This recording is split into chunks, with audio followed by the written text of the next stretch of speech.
revolta nativista do Brasil colônia é a revolta de Amador Bueno, acontecida na capitania de São Vicente, onde hoje estaria o estado de São Paulo, no ano de 1641.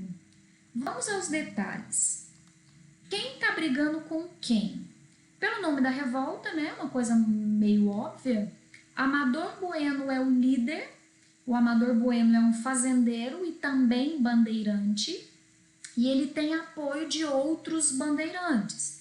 Você deve se lembrar que a capitania de São Vicente se destaca pela atividade de bandeirantismo, né? Muitos bandeirantes ali, especialistas na captura de indígenas para serem oferecidos como mão de obra escrava, né?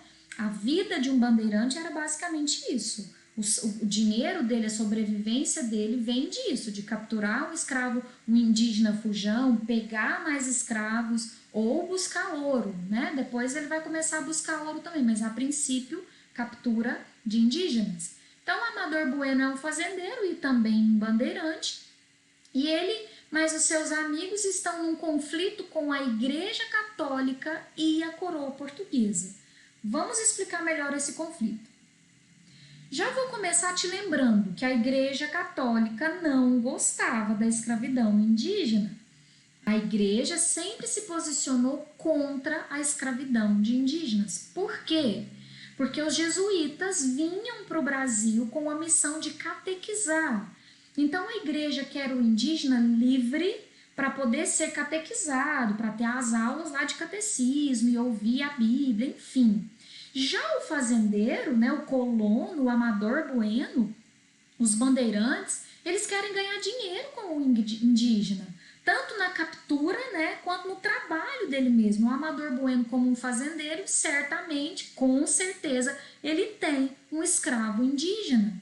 Então já não é legal essa relação. A igreja não é a favor de escravizar índio, enquanto os colonos, a galera que mora no Brasil, usa o indígena como escravo.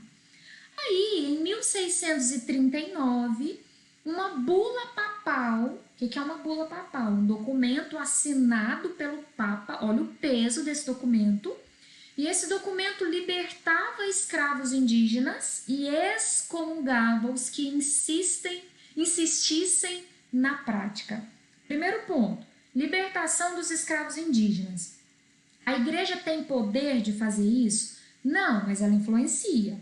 E no caso de Portugal influenciou, te conto porque daqui a pouco. Mas o segundo ponto pega. Excomungar os que insistissem na prática. Então, se o Amador Bueno, que certamente era um católico, galera, a religião predominante no Brasil colônia e ainda hoje é o catolicismo.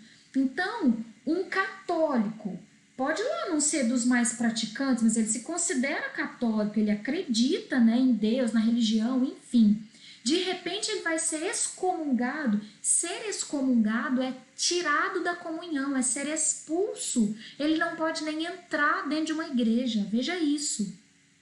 Pense isso na cabeça do Amador Bueno. Olha o conflito que está. Eu estou sendo excomungado da minha religião por conta do meu trabalho, da minha profissão, é o que me garante sobrevivência, eu ganho dinheiro em cima disso. Olha o conflito. Isso, querendo ou não, causa um constrangimento, causa uma indignação, né? Vamos para o lado político agora, porque você pode estar pensando, Jeane, mas é só um documento religioso, é só do Papa, ele aceita se ele quiser, ele obedece se ele quiser. Portugal poderia interferir de alguma forma, no seguinte sentido, olha, igreja, lá no Brasil colônia, é muito normal eles usarem o indígena como escravo, então eu não vou deixar essa bula circular lá. Eu vou impedir, eu vou abafar, tá? Eu sinto muito. Primeiro, estranhamento com a igreja não é legal para o poder político. Você vai ver em outros momentos da história os reis tentando uma aproximação legal com a igreja, porque afinal de contas a igreja é um poder cultural, a igreja influencia na opinião das pessoas, né? Mas segundo e principal motivo, Portugal acha legal a bula. Portugal tem interesse que a bula surta efeitos, que os fiéis católicos obedeçam o Papa, sem ele assumir a responsabilidade de proibir a escravidão indígena. Ele acha legal a ideia da bula. Se a escravidão indígena for diminuída, né, for evitada, se os escravos indígenas forem libertados, a mão de obra que vai predominar vai ser a mão de obra africana. E quem é o único com autoridade, com a legalidade de vender escravo da África, de faturar em cima de um escravo africano? A coroa. Você sabe que o monopólio do tráfico negreiro era um monopólio real, somente o rei estava autorizado a buscar africanos na África e trazer para serem escravizados no Brasil. Então o que Portugal já pensou? Oba, se essa bula funcionar, essa galera vai deixar de escravizar o indígena e vai começar a comprar mais africanos. É mais lucro para o rei. Então veja, a coroa portuguesa está unida com a igreja nessa revolta porque faz parte do interesse. É interessante para a coroa a escravidão indígena cair para que aumentasse a escravidão africana. Então você vê um silêncio de Portugal. Portugal não se manifesta, deixa a bula rolar.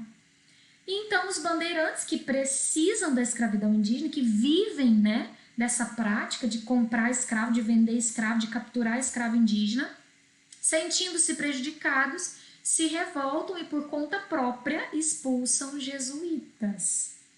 O senhor Amador Bueno, que era então um fazendeiro, é mais um bandeirante, foi considerado líder, né, um cara participativo, enfim, por algum motivo escolhem o Amador Bueno e empolgam, galera. Chamam o Amador Bueno para ser o governador da capitania de São Vicente. Veja bem, já compraram uma briga com a igreja, expulsando os jesuítas. E isso eles fizeram na esperança de que o Papa fosse ficar com medinho e fosse voltar atrás e anular a bula papal. É sério. Eles estão pensando que a expulsão dos jesuítas vai comover o Papa. Isso não aconteceu. A bula não foi anulada. Eles empolgam com essa história de expulsar os jesuítas e elevam por conta deles, porque o Amador Bueno não queria. Vocês vão ver, tá ali, né?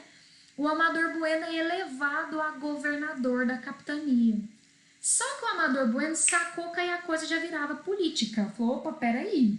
Até aqui nós estamos nos revoltando com a igreja, nós estamos expulsando padres. A partir do momento que vocês me elevam por conta própria como governador da capitania de São Vicente, a nossa treta já vai ser com a coroa portuguesa. E eu tô fora.